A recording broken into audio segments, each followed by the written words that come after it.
Do you know the difference between a Turkish Get Up, a Tactical Get Up, and a Kettlebell Get Up? You don't? You might want to watch this video. If you want to be an operator, you have to make sure you're doing the Tactical Get Up instead of the Turkish Get Up. Why? You gotta watch this video to the end. I'll tell you why. Another thing that I'm gonna show you at the end is the most common mistake that I really think people need to avoid if they want to end up lifting heavy weights.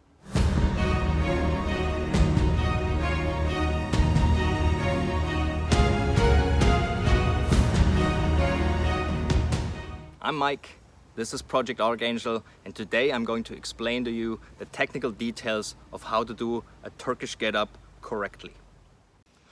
Holding the kettlebell. You're going to hold the kettlebell with a straight wrist. Okay, it's going to look like this. This is looking at it from the front. Okay, you're not holding it like this. You don't have a bend in the wrist. Okay, it's actually straight. Now look at it from the front. You have sort of a almost 45-degree angle on the kettlebell between your thumb and the upper end of your wrist bones. Okay, you don't have to grab it, and it's not in here like this. All right, so it's in here like that. It's nice and tight. That's also how you can hold it in that triangle if you need a resting position for your kettlebell. So for example, if you're pressing up like this. My hand is straight and I'm pressing up and I'm pulling it back down into the resting position. For the Turkish Get Up, the positioning of your arms and legs and hands is very important, okay?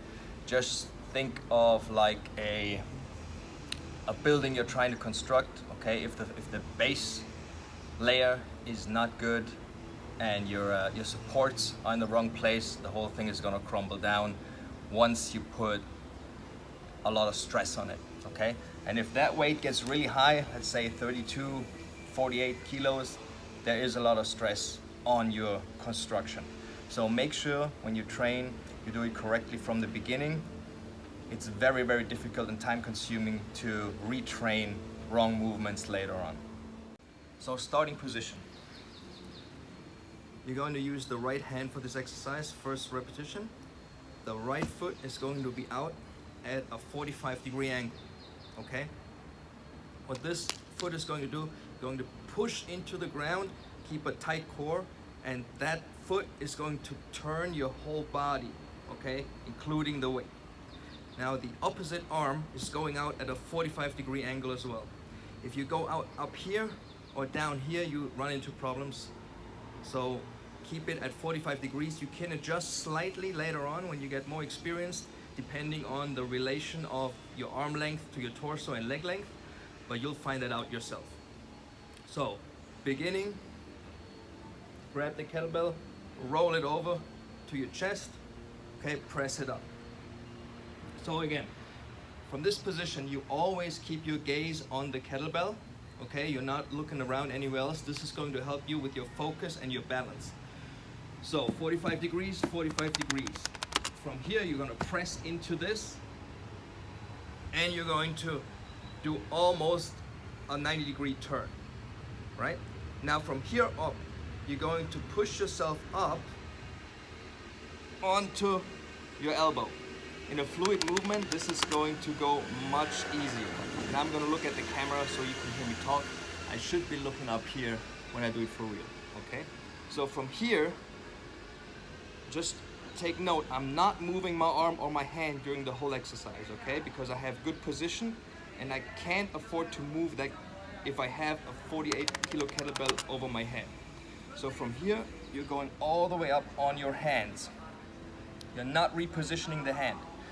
So because this is an exercise, now you're going to go into a half bridge, and then you're going to fold your knee to 9 degrees and slide it underneath that opening. So now you're going to have hand, knee, and foot in a straight line. Okay? Now I can move this around because the kettlebell is only a 12-kilo kettlebell. From this position on, I can move my butt back slightly and now get up into a straight line. I remove this foot to the front. I turn this, so now I'm in a lunge position, and I stand up. On the reverse, I go back into the lunge position. Everything is just reversed. Go out here at 45 degrees. Turn this one around, so I've got my line. Sink back, so my center of gravity is over this strong position here.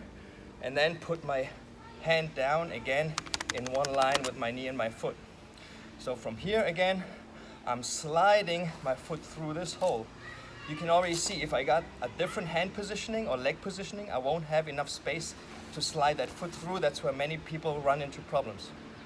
So you're sliding through, you're going just for training purposes back into that half bridge.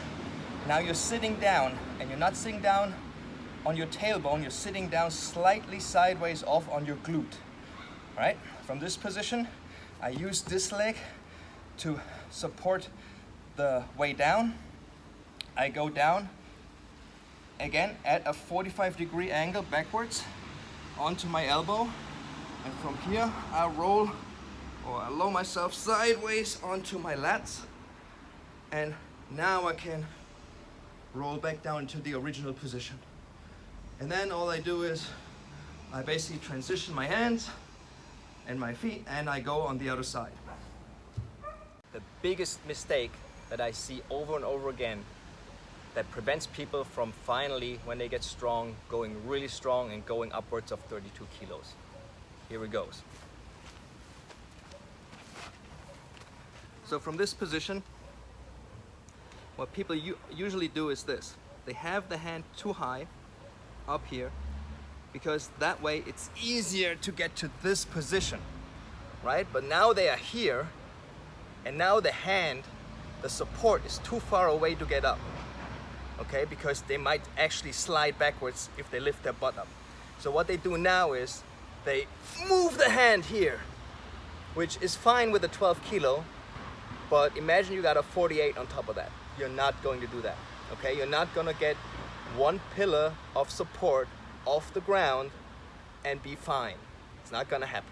So put your hand in a position where you can keep it, and see, I got 45 degrees. It makes it a little bit harder to get up to this position, but it's the only way to get up to really high weights. So if you've watched this video all the way to the end only to find out how to be an operator and how to do a tactical get up instead of a Turkish get up, here it is.